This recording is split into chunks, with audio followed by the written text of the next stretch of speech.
If somebody came up to me and said, Cliff, what is the first rule of self-defense? I would tell them, knowing the positional stance called the fence.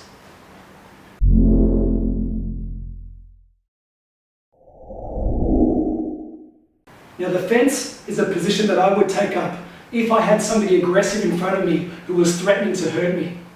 The good thing about the fence position, it is non-aggressive, it is non-confrontational, and potentially it could have a calming effect, preventing the attack from happening. The other advantage with a fence, it puts you in a ready state of mind. You are ready to move, you are ready to act, you are ready to run if you have to. Now I'm going to show you how to put yourself in a fence position. If we start at the bottom, you'll see that my feet are approximately shoulder width apart. Not too close and not too far apart, but shoulder width apart. Next, you will see that my toe and heel are approximately in line.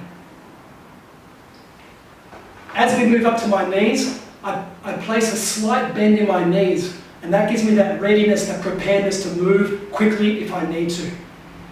And finally up to my arms, you will see that my arms are slightly extended away from me towards the attacker.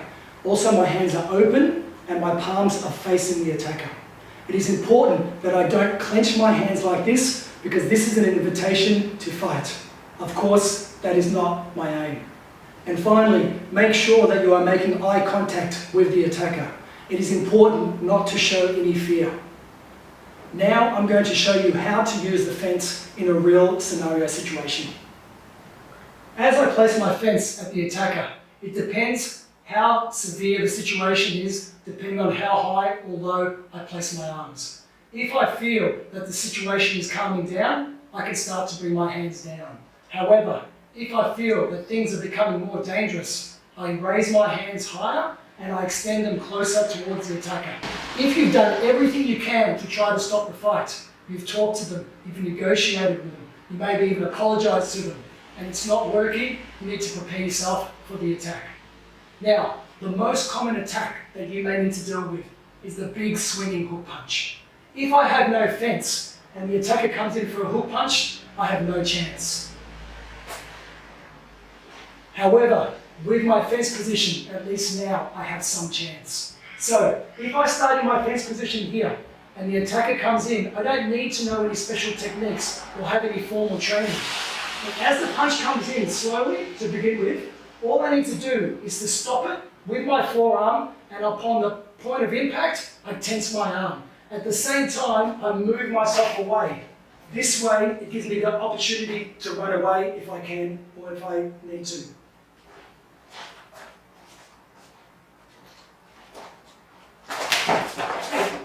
Now, the other attack that you may need to be concerned about is when somebody comes in and double grabs you and then starts punching you. However, in a fence position, again, now at least I have a chance. Now, as he comes in for the grab, once again, I don't need to have any special techniques or have any formal training. I can potentially just push or deflect the attack as it comes in.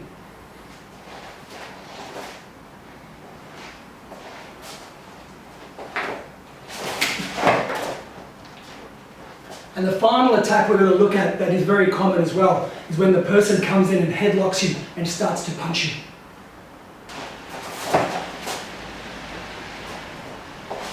Once again, as you can see, without a fence position, I have no chance. However, with my fence position, at least now I have a chance. So as he comes in for the headlock, I come in and again I use my arm and I tense it right upon the point of impact and try to move myself out of the way to escape. It is important to note that when you are in your fence position and you are being intimidated and you have someone extremely aggressive in front of you, it would be normal to put yourself on the back foot and start to move back. However, this can be very dangerous. As you move back, you don't know what's behind you. You could potentially fall over an object. You might be backing yourself into a corner, or worse still, the attacker may have a cowardly mate waiting to surprise you with an attack. It would be better to move in a circular direction. This way, you gain a 360-degree view of what's happening around you.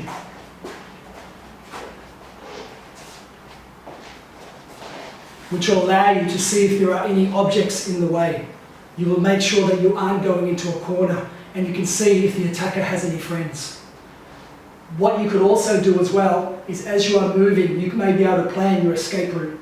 You may find that there is an exit door towards the right, so you can carefully maneuver yourself to the right, and when the time is right, you can exit and escape and run to safety.